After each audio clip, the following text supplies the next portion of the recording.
श्री कृष्ण गोविंद हरि मुरारी, हे नाथ नारायण वासुदेव। श्री कृष्ण गोविंद हरि मुरारी, हे नाथ नारायण वासुदेव। ओम नमो भगवते वासुदेवाय। ओम नमो भगवते वासुदेवाय। सच्चिदानंद रूपाय विश्वोत्पत्त्यादि हेतुवे तापत्रय विनाशाय श्री कृष्णाय वयं नमः। श्री कृष्णाय वयं नमः। सच्चित आनंद स्वरूप परमात्मा जो सृष्टि की उत्पत्ति, पालन और श्रृंगार करता है तथा जीवों के आध्यात्मिक, आदि दैविक, आदि भौतिक तापों को नष्ट करने वाले हैं, अर्थात जीवों के मानसिक, शारीरिक और भौतिक दुखों को दूर करने वाले हैं, उन श्री कृष्ण भगवान को हम नमस्कार करते हैं। श्री कृष्ण गोविंद हरि मुरारी, हे नाथ नारायण वासुदेव। श्रीमद्भागवत सप्तम स्कंद पंचमोध्याय श्लोक 39 से। हिरण्यकशिपुरुवाच नैऋतास्ते समादृष्टा भर्तरावे शूलपाणयः तिग्मदंष्ट्रकरालास्यास्ताम्रमश्रुशिरोरुहा। जब हिरण्यकशिपु ने दैत्यों को इस प्रकार आज्ञा दी, तब तीखी दाढ़, कराल वदन, लाल लाल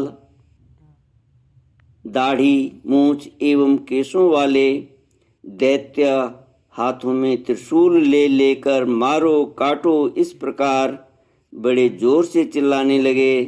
प्रहलाद चुपचाप बैठे हुए थे और दैत्य उनके सभी मर्म स्थानों में शूल से घाव कर रहे थे।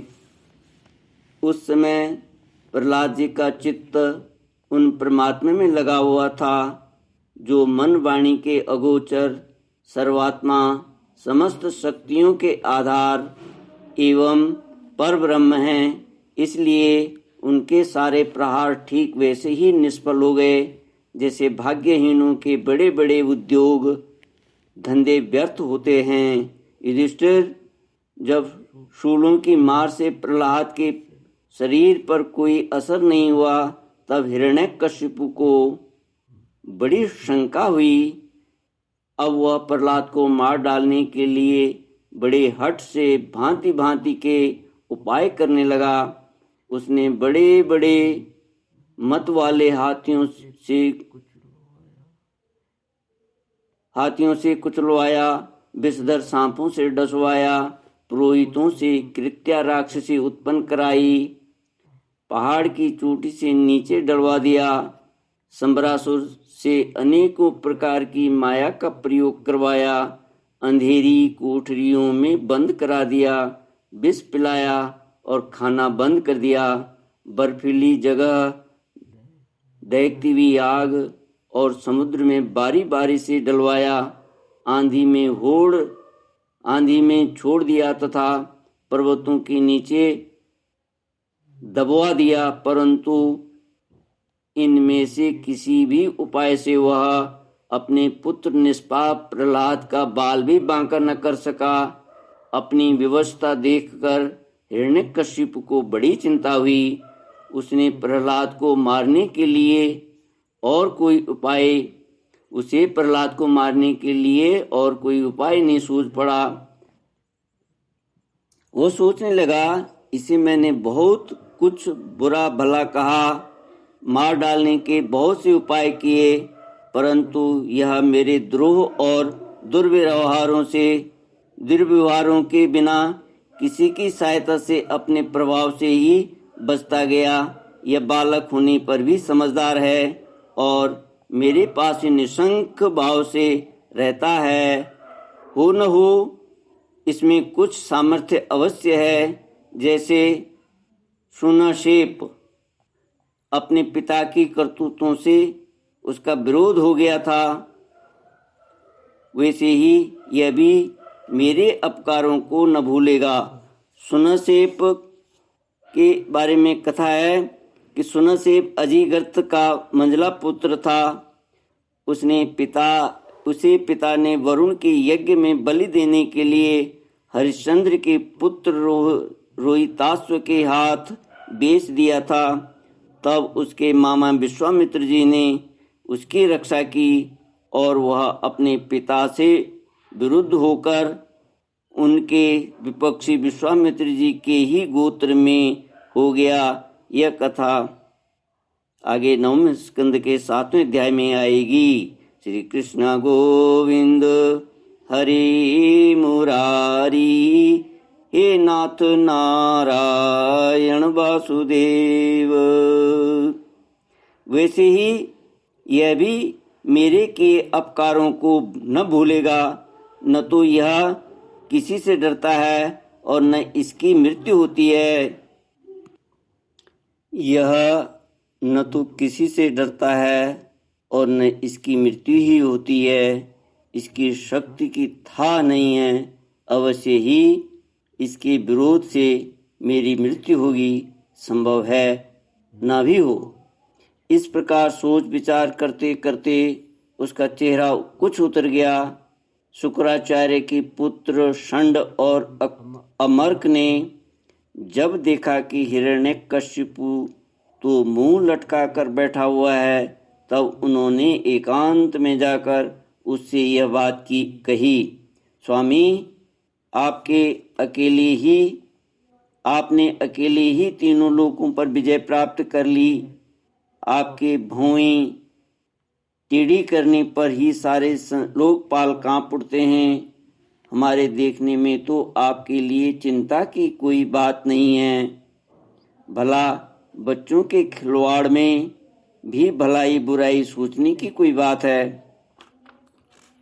जब तक हमारे पिता शुक्राचार्य जी नहीं आ जाते तब तक यह डर कर कहीं भाग न जाए, इसलिए इसे वरुण के पासों से बांध रखिए।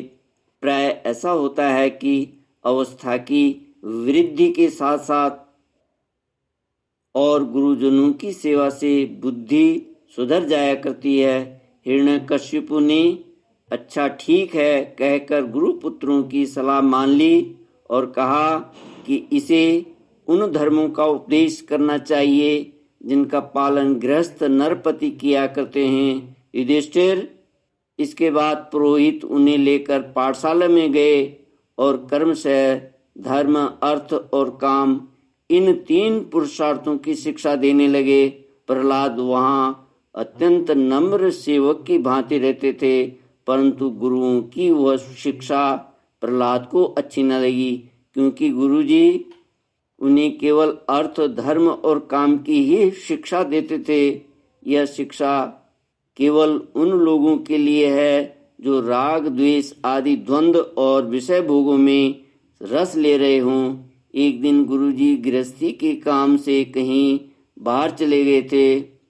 छुट्टी मिल जाने के कारण समवयस्क बालकों ने प्रहलाद जी को खेलने के लिए पुकारा। प्रहलाद जी परम ज्ञानी थे। उनका प्रेम देखकर उन्होंने उन बालकों को ही बड़ी मधुर वाणी से पुकार कर अपने पास बुला लिया। उनसे उनके जन्म मरण की गति भी छिपी नहीं थी। उन पर कृपा करके हंसते हुए से उन्हें उपदेश करने लगे। युधिष्ठिर, नारद जी कहते हैं युधिष्ठिर को, युधिष्ठिर वे सब अभी बालक ही थे, इसलिए राग द्वेष परायण विषय भोगी पुरुषों के उपदेशों से और चेष्टाओं से उनकी बुद्धि अभी दूषित नहीं हुई थी।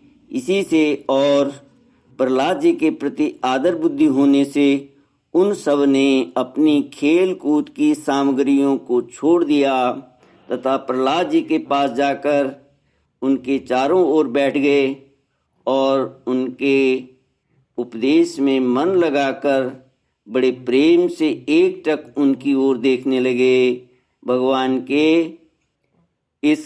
भगवान के परम प्रेमी भक्त प्रहलाद का हृदय उनके प्रति करुणा और मैत्री के भाव से भर गया तथा वे उनसे कहने लगे, श्री कृष्णा गोविंद हरे मुरारी, हे नाथ नारायण वासुदेव। इति श्रीमद्भागवते महापुराणे पारमहंस्यां संहितायां सप्तमस्कन्धे प्रहरादनुचरिते पंचमोऽध्यायः। ओम पूर्णमद पूर्णमिदं पूर्णात् पूर्णमुदच्यते पूर्णस्य पूर्णमादाय पूर्णमेवावशिष्यते। ओम शांति शांति शांति। हरि ओम। श्री गुरुभ्यो नमः। हरि ओम।